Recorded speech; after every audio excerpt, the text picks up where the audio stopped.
네, 할렐루야. 할렐루야. 네, 여기 좌우에 계신 분께 잘 오셨습니다. 네, 인사했으면 좋겠습니다. 잘 오셨습니다. 네, 행복한 표정을 담아서 네, 우리 주님 살아계십니다. 고백해 주셨으면 좋겠습니다. 아멘.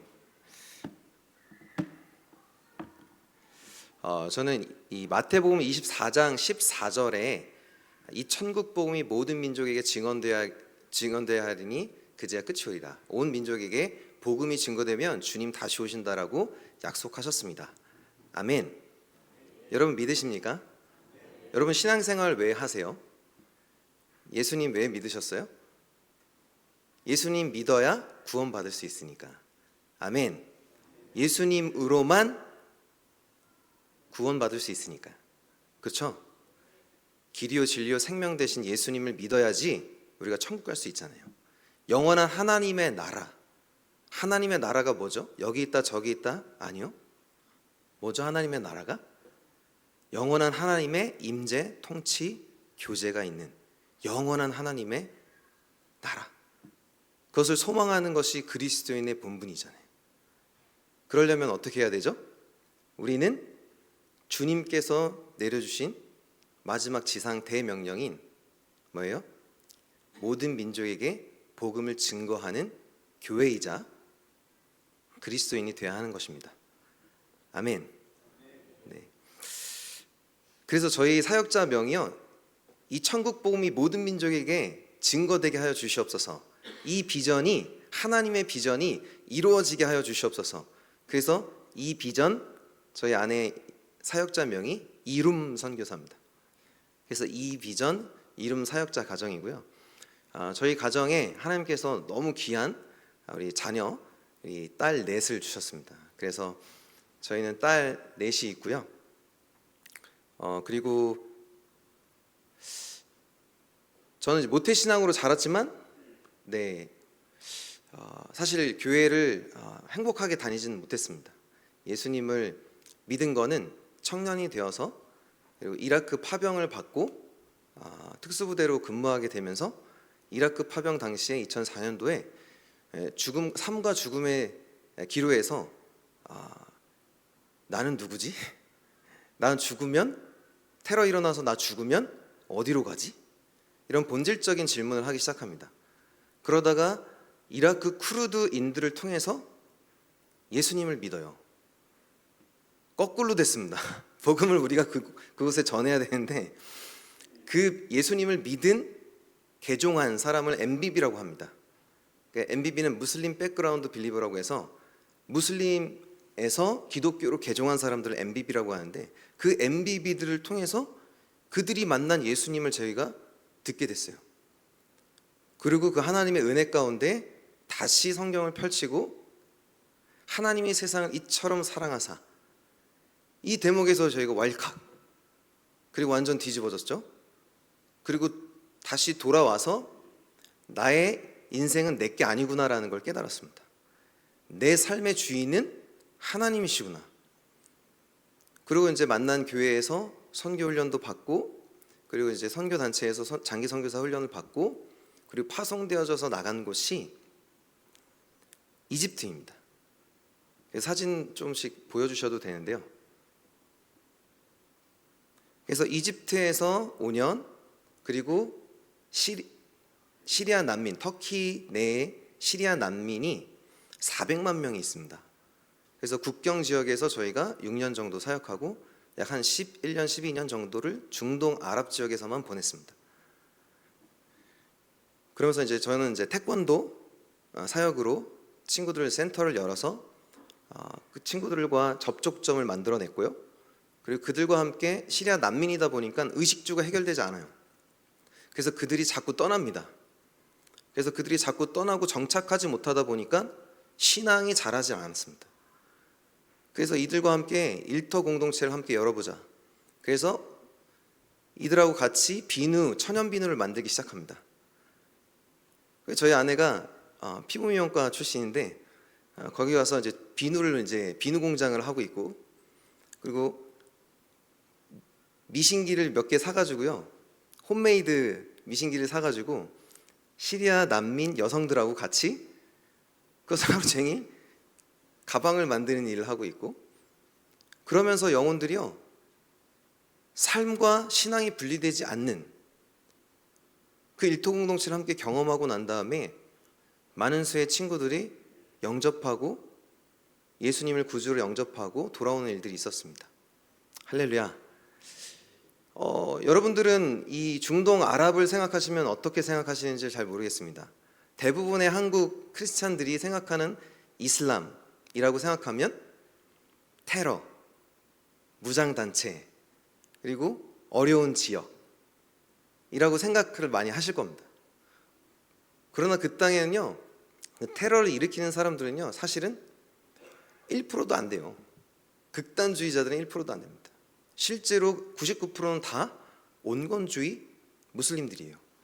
오히려 저희보다 때로는 정말 잘못된 신앙관을 가지고 있지만 그들의 신을 정말 경건하게 섬기며 하나님을 경외하는 그 태도는요, 어쩔 때는요 배워야 할 때도 있어요.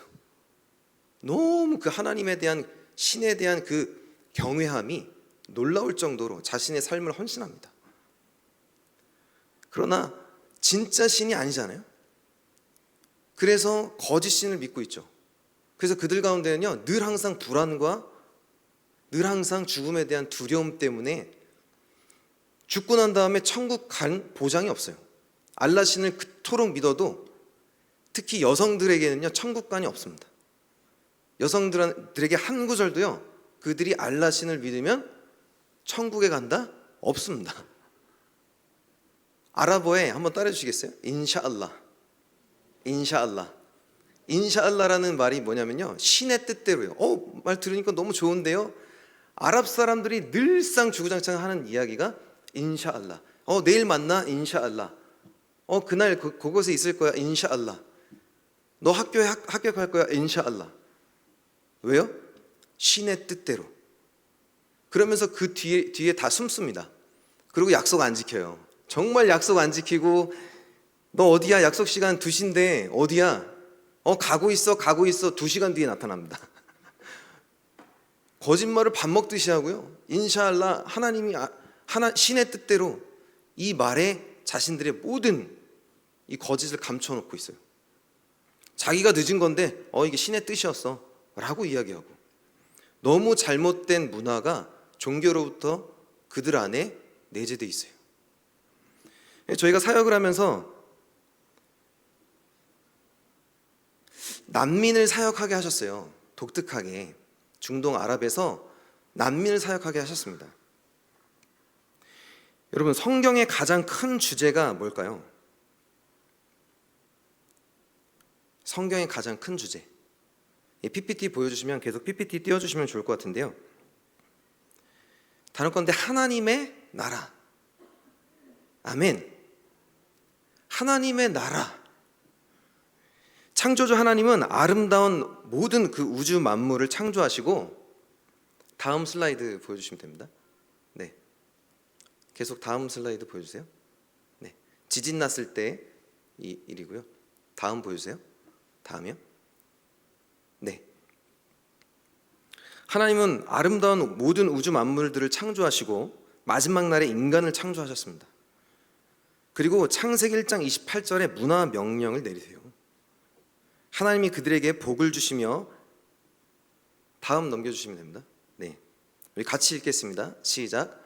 하나님이 그들에게 복을 주시며 하나님이 그들에게 이르시되 생육하고 번성하여 땅에 충만하라. 땅을 정복하라. 바다의 물고기와 하늘의 새와 땅에 움직이는 모든 생물을 다스리라 하시니라. 아멘. 여러분, 성경을 놓고 봤을 때 구약과 신약이 있지 않습니까? 근데 가장 큰 핵심적인 명령이라고 얘기하면 구약에서는 단언컨대 창세기 1장 28절의 문화명령입니다. 생육하고 번성하고 땅에 충만하고 다스리라. 죄가 들어오기 이전에 하나님께서 우리에게 명령하신 거예요. 이 문화명령. 그러나 창세기 3장에서 인간은 뱀의 유혹에 빠져서 죄를 짓고 타락하여서 하나님과의 관계가 깨어지죠. 우리가 너무나도 잘 알고 있죠. 더 이상 거룩하신 하나님 앞에 나아갈 수 없게 되었습니다. 그리고 죄의 대가로 모든 인간은 죽게 되었죠. 그러나 하나님은 우리를 죄악에 내버려 두지 않으시고 독생자 아들 예수 그리스도를 보내어 주셨습니다. 우리의 죄를 담당하게 하심으로 죄와 사망의 권세를 이기고 3일 만에 부활하셨습니다. 아멘. 영접하는 자 곧 그 이름을 믿는 자들에게는 하나님의 자녀가 되는 권세를 주셨으니 하나님이 세상을 이처럼 사랑하사 독생자를 주셨으니 이는 그를 믿는 자마다 멸망하지 않고 영생을 얻게 하려 하심이니라. 아멘. 성경의 큰 주제 세 단어로 함축해서 그 앞장을 보여주시면 주권, 백성, 왕국입니다. 대표적으로 애굽 사건을 통해 주권, 백성, 왕국을 그림자로 알 수 있습니다. 모세를 통해 10가지 재앙을 애굽에 내리시면서 하나님의 주권을 세우시고 잃어버린 자기 백성을 찾아 홍해를 건너게 하십니다. 홍해를 건너는 사건은 하나님이 자기 백성을 예정하시고 택정하시고 죄에서 구원하신다는 세례를 상징하기도 합니다. 이후 광야 생활은 중생한 영혼이 하나님 나라에 들어가기까지 성화되는 과정을 나타내죠. 그리고 마침내 약속의 땅 가나안으로 들어갑니다. 그 가나안 땅은 하나님의 임재 통치 교제가 일어나는 하나님의 나라를 상징하죠.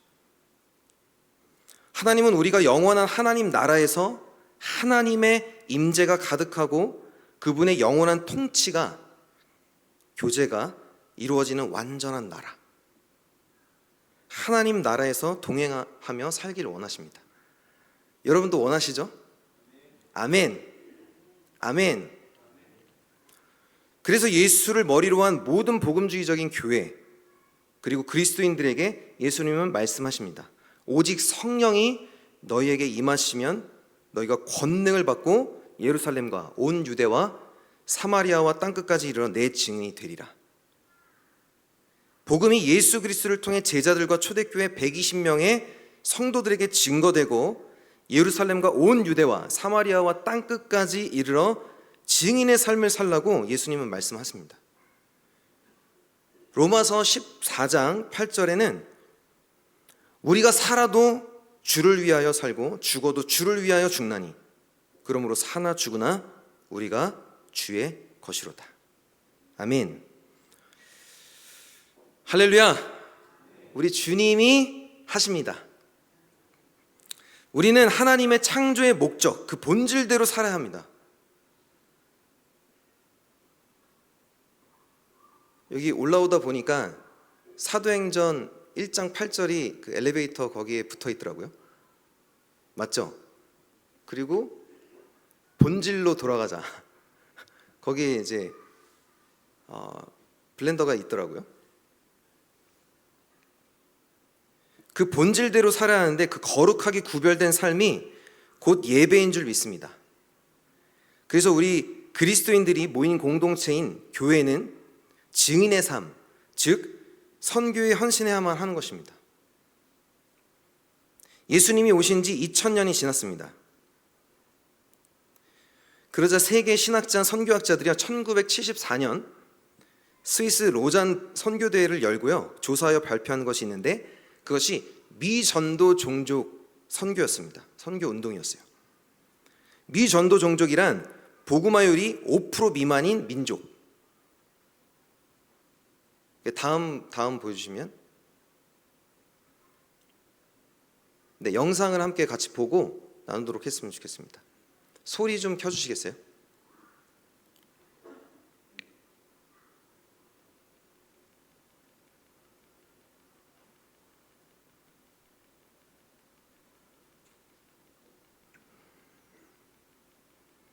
여러분, 복음화율이 5% 미만인 민족을 미전도 종족이라고 이야기합니다.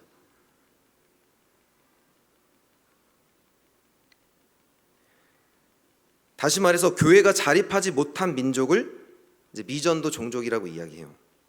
가장 많이 몰려 있는 곳이요. 세계 지도를 펼쳐서 조사해 보니까 그냥 PPT 넘길게요. 다음 보여주시면 됩니다. 미전도 종족의 정의라고 나와 있는. 네. 그래서 1974년에 로잔 대회가 열려요. 그리고 이곳에서 랄프 윈터 박사가 그 팀이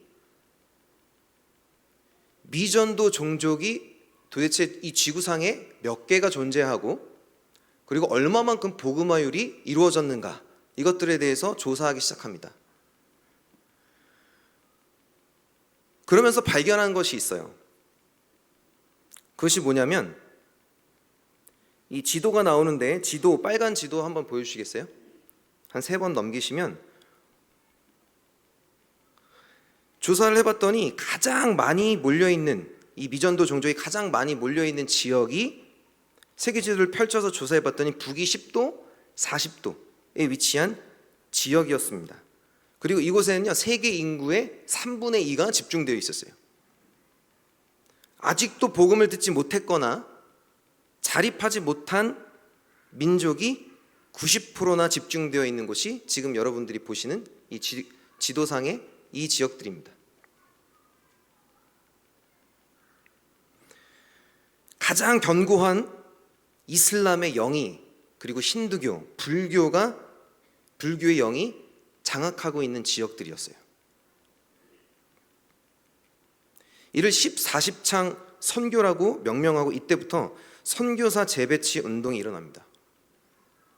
이미 복음이 증거되었거나 자립하고 있는 민족에 가 계신 선교사님들을 아직 복음이 증거되지 않은 미전도 종족으로 다시 선교사들을 재배치하기 시작합니다.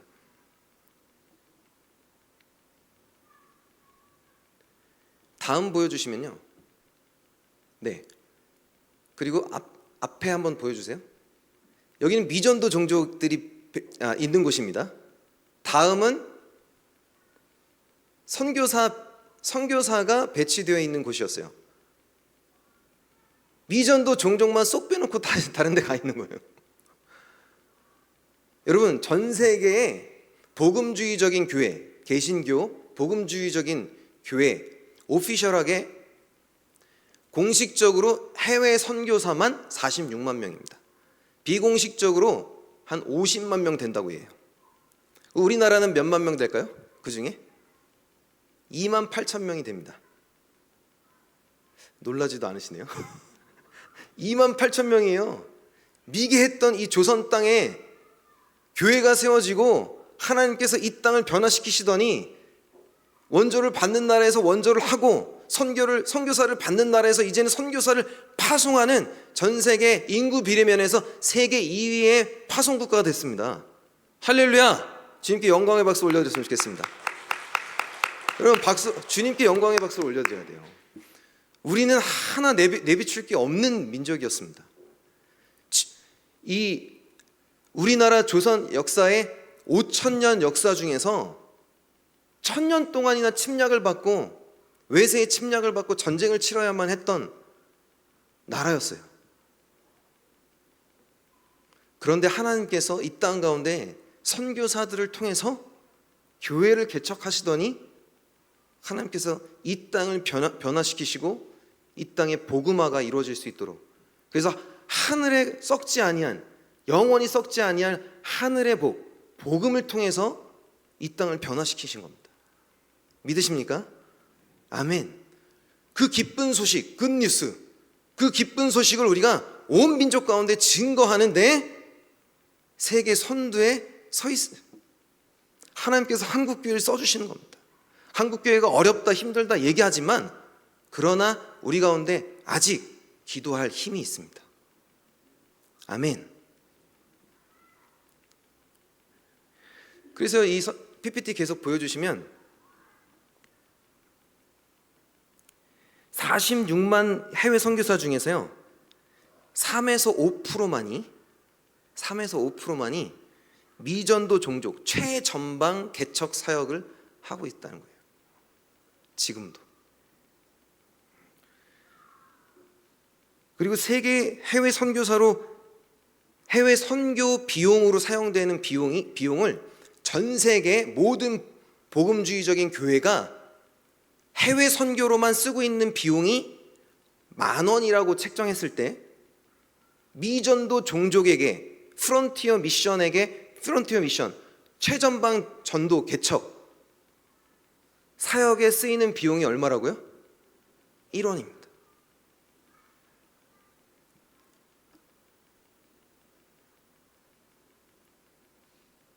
저도 작년에 이게 발표되고 난 다음에요 충격을 받았어요. 저도 선교사인데 저희도 시리아 난민을 섬기고 있지 않습니까? 그리고 여러분 이집트는요 사실상 미전도 종족이 엄연하게 따지면 이 기준으로 볼 때는 아닌 거예요. 이집트는요 1억 명의 인구가 있습니다. 그 중에서 미전도 종족 제가 말씀드린 게 몇 퍼센트라고요? 5%예요. 5%를 뛰어넘어 10%입니다. 왜요? 그들은 콥틱교가 있어요. 정교회가 있어요. 이집트 정교회. 마가 사도가 알렉산드리아라는 그 지중해 연안에서 순교했습니다. 복음 전하고. 마가 사도가 복음을 들은 지 2000년의 역사를 가지고 있어요. 그런데 왜 선교사들이 왜 저희가 그곳에 갔을까요?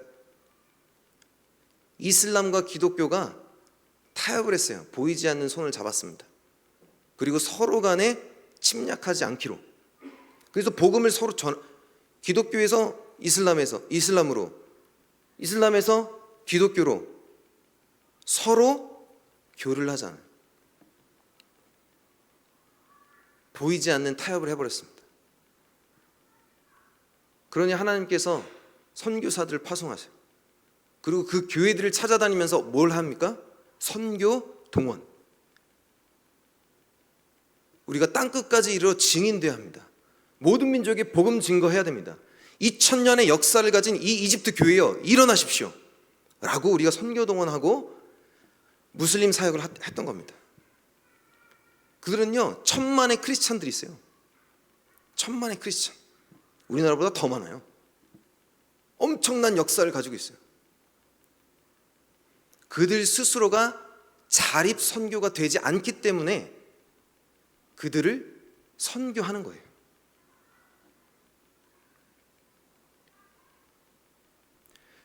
여러분 놀라운 사실이 있습니다. 하나님께서는요 성경의 역사를 보면 하나님은 하나님의 역사를 전진시켜 오실 때마다 늘 난민, 성경에서는 나그네라고 표현하고 있습니다. 난민들을 사용하셨어요. 사전적 의미로는 난민은 전쟁, 기근, 기후 또는 정치나 종교적 박해를 피해 나라와 집을 잃고 타 지역으로 피난해 간 사람들을 의미합니다. 전 세계 난민이 유엔 난민기구 공식적인 통계에 의하면 작년 1억 5천만 명이 넘었습니다. 전 세계 인구 80억이에요. 1억 5천만. 비공식적으로 2억 명입니다. 그럼 40명 중에 1명이에요. 여러분 어마어마한 숫자인 거예요. 여러분 이상하지 않으세요? 문명은 점점 발달해가고 과학 문명이 발달해가서 너무나도 편리한 세상에서 살아가고 있는데 음식이 10억 명이 남는데요. 매년마다 10억 명분이 먹고 남을 음식이 80억 명이 다 먹고도 남아서 10억 명분을 다 버린대요. 음식물 쓰레기로. 그런데 여전히 기아에 허덕이는 국가들이 많습니다. 난민이 왜 이렇게 지구 역사상 1억 5천만, 2억 명이 가장 많은 수치예요.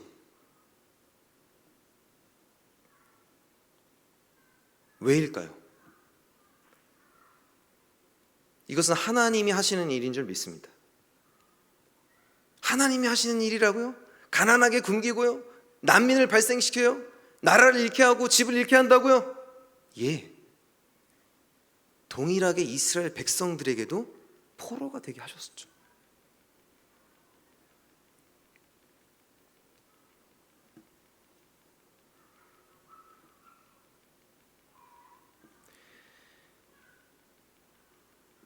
여러분, 난민이 발생한다는 그 말은요, 이 수치는요, 마지막 시대를 살고 있다는 뜻입니다. 왜요? 마태복음 24장 3절에서 23절까지는요 마지막 시대에 대한 예언을 하고 있습니다. 마지막 시대 재난재해가 급격히 증가하고 많은 사람이 미혹당하고 불법이 성함으로 사람들의 사랑이 점점 어떻게 된다고요? 식어지리라. 이때 우리가 주목해야 할 것이 있어요. 놓치지 말아야 될 것이 있습니다. 재난재해와 불법이 성하여서 사랑이 식어지면 난민이 증폭하게 돼 있습니다. 증폭적으로 증가하게 돼 있어요. 그래서 가장 큰 미전도 종족 그룹이 지금 이 시대에 난민 그룹이 되어버렸습니다.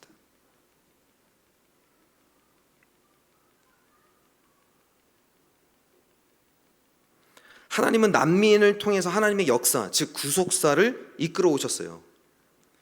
에덴에서 쫓겨난 인류 최초의 인간 아담과 하와 난민이었습니다. 홍수 심판으로 난민이 된 노아와 그의 가족 싹 다 전멸했어요. 본토 친척 아비집을 떠나 주께서 지시할 땅으로 나아가야만 했던 아브라함 난민이었습니다. 나그네였어요. 이외에 이삭, 야곱, 요셉, 모세 그리고 430년간 애굽의 종살이를 하며 나라 없이 고통과 수모를 겪어야만 했던 이스라엘 백성조차도 나그네, 난민이었습니다. 또한 예수님조차도 헤롯 대왕의 정치적 박해를 피해서 어디로 피신하셨어요? 애굽으로 피신하셨어요. 난민이셨습니다. 우리 또한 성경에서는 본향, 즉 하나님의 나라를 쫓아 살아가는 나그네라고 수많은 곳에서 표현하고 있습니다. 출애굽기 23장 9절에는요 너희가 애굽 땅에서 나그네 되었은즉, 신명기 10장 19절에는요 너희는 나그네를 사랑하라. 사도행전 7장 29절에는요 모세가 이 말 때문에 도주하여 미디안 땅에서 나그네 되어, 요한 3서 1장 5절에서는요 사랑하는 자여 네가 무엇이든지 형제 곧 나그네 된 자들에게 행하는 것은 신실한 일이니. 사도행전 17장 21절에는요 모든 아덴 사람과 거기서 나그네 된 외국인들이 가장 새로운 것을 말하고 듣는 것 이외에는 달리 시간을 쓰지 않음이더라. 히브리서에서는요 이 사람들은 다 믿음을 따라 죽었음에 약속을 받지 못하였으되 그것들을 멀리서 보고 환영하며 또 땅에서는 외국인과 나그네임을 증언하였으니. 이렇듯 하나님의 역사는 늘 나그네, 난민들을 통해 전진해 왔습니다. 왜 하나님은 난민을 통해 일하실까요? 왜요? 난민에게는 특별한 것들이 있습니다. 모든 것을 잃은 광야와 같은 인생이지만 마태복음 5장 3절에서 4절, 6절을 보면 심령이 가난한 자는 복이 있나니 천국이 누구의 것이에요? 그들의 것입니다. 애통하는 자는 복이 있나니 그들이 위로를 받을 것입니다. 6절에 의에 줄이고 목마른 자는 복이 있나니 그들이 배부를 것입니다. 하나님께서는 이들을 천국으로 부르고 계시는 것입니다. 아멘. 이것이 하나님의 역사예요. 미전도 종족 선교에는요 크게 네 가지의 그 장애물이 있습니다. 우리 읽어보겠습니다. 첫 번째부터 시작. 종교적 장애물, 정치적 장애물, 지리적 장애물, 문화적 장애물. 여러분, 선교를 어렵게 만드는 장애물들이에요. 종교적 이슬람, 개종하면 죽여요.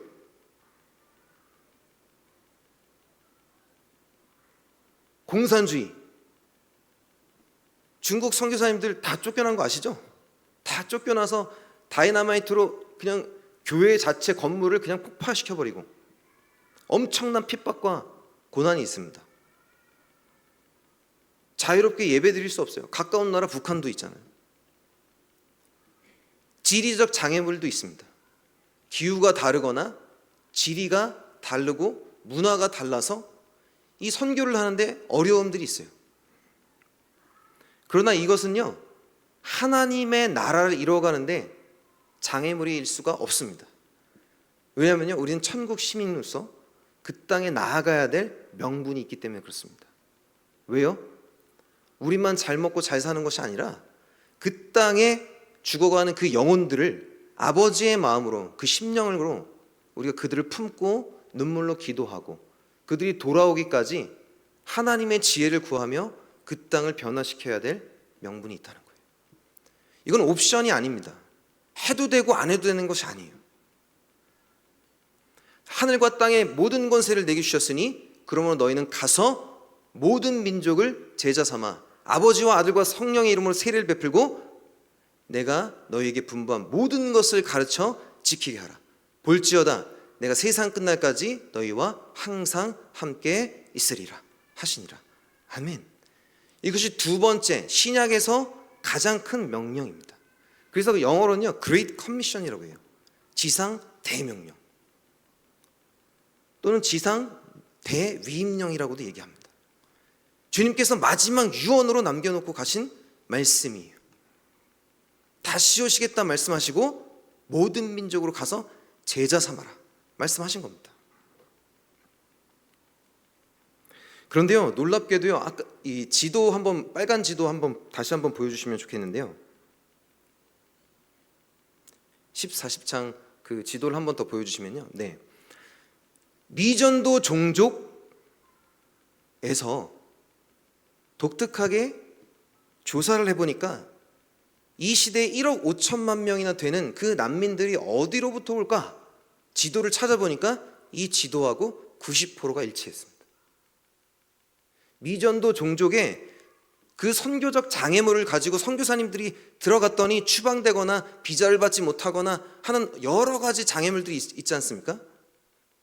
그런데 하나님은 일하세요 라고 제가 말씀드렸던 이유가 그 어렵고 힘든 장애물이 있는 그 지역에서 하나님께서 선교사들이 못 들어가게 되고 더 이상 이제 쫓겨나니까 난민들을 이끌어 오세요. 저희 가정이 애굽에서 수단 난민, 이집트 난민들을 섬겼습니다. 서두에 말씀드린 것과 같이 터키에서 또 시리아 난민을 섬겼습니다. 그런데 이제 애굽과 터키에서 더 이상 저희를 받아주지 않아요. 복음을 마음껏 전할 수가 없습니다. 그래서 저희를 추방시켰어요. 그래서 더 이상 입국 거절, 들어갈 수가 없어요. 언제까지? 정권이 바뀌거나 몇십 년이 걸릴지도 모르는 일입니다. 그래서 저희가 사실은 상담을 저희 안식년 기간 동안에 상담을 받았는데 추방을 당하면요, 선교사님들이 어떤 충격을 받냐면요, 어머니가 갑자기 교통사고로 세상을 떠난 그 충격이래요. 어마어마한 충격을 저희는 받았어요. 너무 힘들었는데 두 번째 추방을 당할 때는 오히려 담대함을 주셨습니다. 하나님께서 말씀하여 주셨고 제가 쭉 설명해 온 대로 성경 역사가 말해주는 그대로 우리의 인생이 나그네 인생이고 본향을 쫓아서 살아가야 될 나그네 인생이구나. 그래서 난민을 통해서 하나님께서 역사를 이루길 원하시는구나. 외국인 사역자가 더 이상 아랍, 이슬람 국가에서 살 수 없다면 그럼 하나님의 지혜를 주십시오. 하나님의 지혜로 섬기겠습니다 라고 했을 때 이 지도들을 보게 하셨어요. 이 영적 도회를 하게 하신 겁니다. 영적 스피리트. 이것을 가지고 저희가 기도했을 때 하나님께서 저희 가운데 전략을 주셨어요. 뭐예요? 이들을 독일 땅에는 시리아 난민만 100만 명이 있습니다. 엄청나게 많죠. 그런데 북아프리카와 이 아랍과 터키 난민들 포함해서 그리고 우크라이나 난민 포함해서 난민 땅이 돼버렸어요. 600만 명이나 됩니다. 독일이 더 이상 애를 낳지 않기 때문에 3D 업종에 종사할 종사자들이 없어요. 일할 사람이 없습니다. 일꾼이 없습니다. 그래서 그들이 계속해서 이민자들을 받아줬어요. 메르켈 총리 있을 때. 그러면서 엄청난 수의 난민들이 몰려왔습니다. 터키에서 시리아 국경에서 저희가 사역하면서 태권도 사역하면서 제자로 양육했던 제자 일부가 독일 땅으로 가버렸어요. 더 이상 정착하지 못합니다. 어렵게 목숨을 걸고 그 땅에 나아갔어요. 저희가 가서 만났습니다. 그리고 그들에게 다시 한번 예수와 복음 위에 살 것을 이야기하고 기도하고. 근데 독일 땅에 딱 갔더니 물가가 너무 비싸요. 이곳에서 어떻게 선교사들이 살 수 있을까? 말이 안 되는 거예요. 터키에서보다 3배, 4배가 물가가 비싸니까 여기는 아닌가 보다, 아니올시다 하고 우리는 레바논으로 가려고 했더니 작년 10월에 이스라엘 팔레스타인 이 사건이 터집니다. 하나님의 섭리 가운데 저희가 정탐을 레바논으로 갈 수가 없었어요. 그곳에 있는 선교사님들이 오히려 이집트로 빠져나와 계신 상황이었습니다. 그리고선 저희를 하나님께서는 난민이 몰려있는, 정착하고 있는 이 독일 땅으로 부르셨어요. 그래서 그 독일 땅에서 거의 한 달 동안 저희가 살면서 난민들을 만나고 하는데, 계속해서 현실적인 그 어려움에 그 종교적 장애물, 지형적 장애물 플러스 물가적 장애물이 딱 등장하는 거예요. 그래서 하나님 앞에 정말 회개하면서, 하나님, 우리가 못할 것들이 너무나도 많습니다. 못한다, 안 된다라는 말들이 너무 우리 안에 있습니다. 하나님, 회개합니다. 그리고 영혼들을 딱 만나는 그 순간 저희 마음이 싹 녹아내렸어요. 채우신 이도 하나님이시고 그 시작과 끝이 하나님이신데 우리가 왜 이렇게 두려워하고 있을까? 계산하고 있을까? 그날 그 도리티움 그 숙소에 와가지고 저희 아내하고 같이 회개하고 다시 한번 정말 하나님 앞에 이 비전이라면 하나님, 우리가 하나님 비전대로 살겠습니다 고백하고 나아가기 시작했어요. 그리고 하나님께서 새롭게 또 단체도 연결해 주시고 그 땅에 아랍 사역자들이 이미 와 있어서 현지인 사역자들, 그리고 이집트에서 저희가 함께 사역했던 동역자들, 이집션들, 그리고 수단 난민들 함께 그곳에서 사역할 것에 대한 팀 사역에 대해서 말씀해 주시고 그들이 함께 와서 사역할 것을 이야기해 주셨어요. 그래서 그들을 훈련시켜서, 그들을 성경적 세계관으로 훈련시켜서 우리가 더 이상 들어갈 수 없고 거주할 수 없는 그 땅에 현지인들은 들어갈 수 있잖아요. 현지인들은 들어갈 수 있어요. 마음껏 들어갈 수 있죠. 그들이 들어가서 사회 곳곳에서 빛과 소금의 역할을 감당하고 기독교 세계관으로 다시 그 나라와 민족을 일으킬 수 있는 지성과 영성을 갖춘 거룩한 선교사적 삶을 사는 그리스도인을 만드는 것이 저희의 비전이에요. 하나님께서 그것을 주셨습니다.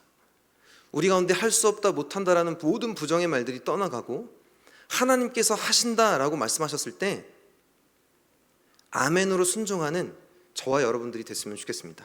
마침내 믿으면 하나님의 영광을 보리라 하지 않았느냐라고 고백했던 것처럼 저와 여러분이 하나님의 영광을 보는 그러한 세대가 되길 소망합니다.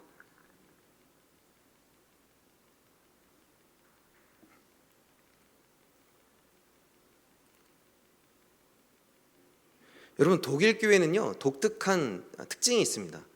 독일 교회는요 15세기 마틴 루터를 통해서 어떻게 돼요? 종교 개혁이 일어나요.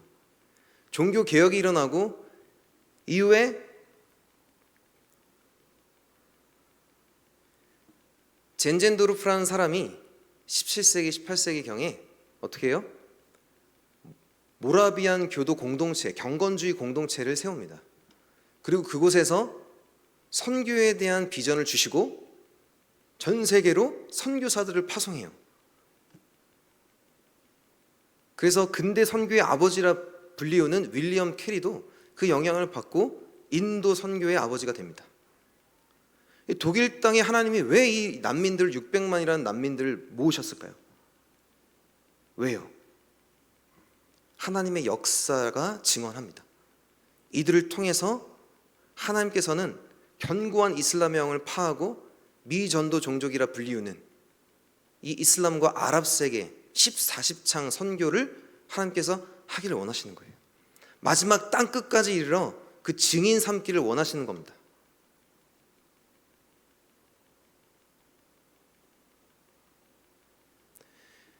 다음 보여주시겠어요? 다음 보여주세요.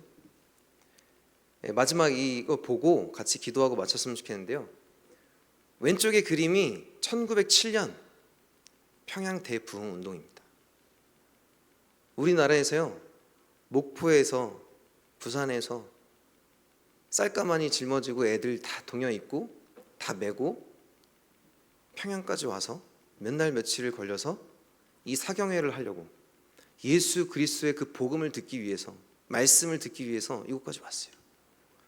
그러면서 정말 눈물로 하나님의 나라를 구하며 1907년 이후에 한국 기독교 100주년이 되는 여의도 광장에 주최 측에 의하면 100만 명의 성도들이 모였습니다. 그래서 하나님, 우리가 한국 교회를 세계 선교 역사에 사용하여 주시옵소서. 10만 한국 선교사를 보내겠습니다. 100만 명의 그것을 지원하는 한국 선교 성도들이 일어나게 하여 주시옵소서. 그래서 10만 선교사, 100만 성도, 이 구령 운동이 막 시작됐어요. 그리고 지나와서 지금 어때요? 2만 8천 명의 해외 선교사를 파송하는 한국 교회가 됐습니다. 하나님께서 하신 거예요. 반드시 하나님께서 저 시리아 땅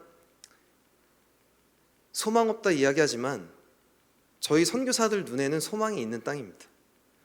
왜냐하면 하나님이 포기하지 않으셨으니까요. 하나님이 저 민족 소망이 있다 말씀하시고 저 민족 가운데 하나님께서 하실 일들을 저에게 이미 보여주셨기 때문에 성경적 역사가 증언합니다. 성령이 임하시면 너희가 권능을 받고 예루살렘과 온 유대와 사마리아와 땅끝까지 이르러 내 증인이 되리라. 아멘.